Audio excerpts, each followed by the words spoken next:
حضور اکرم صلی اللہ علیہ وسلم پر کوڑا پھینکنے والی بوڑھی عورت کا قصہ کس کتاب میں ہے؟ جی ہاں، یہ بات بھی بہت سارے واعظین اور مقررین اپنی تقریروں میں بھی اور ہم بھی آپس میں بیان کرتے ہوئے کبھی کبھار ذکر کرتے ہیں کہ ایک بوڑھی خاتون تھی جو حضور اکرم صلی اللہ علیہ وسلم پر کوڑا پھینکتی تھی۔ ایک دن اس نے کوڑا نہیں پھینکا تو حضور صلی اللہ علیہ وسلم نے تحقیق فرمائی کہ وہ بوڑھی عورت کہاں ہے جو مجھ پر کوڑا پھینکتی تھی۔ بتایا گیا کہ وہ بیمار ہے، تو آپ اس کے گھر تشریف لے گئے اور آپ نے اس بوڑھی کی عیادت کی۔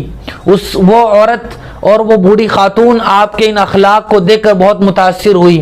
یاد رکھنا چاہیے کہ یہ بھی من گھڑت واقعہ ہے، اس کا حدیث میں کہیں تذکرہ موجود نہیں ہے، لہذا اس طرح حضور اکرم صلی اللہ علیہ وسلم سے متعلق واقعہ نقل کرنا یہ درست نہیں ہے، چونکہ اس طرح کا کوئی تذکرہ احادیث میں موجود نہیں ہے۔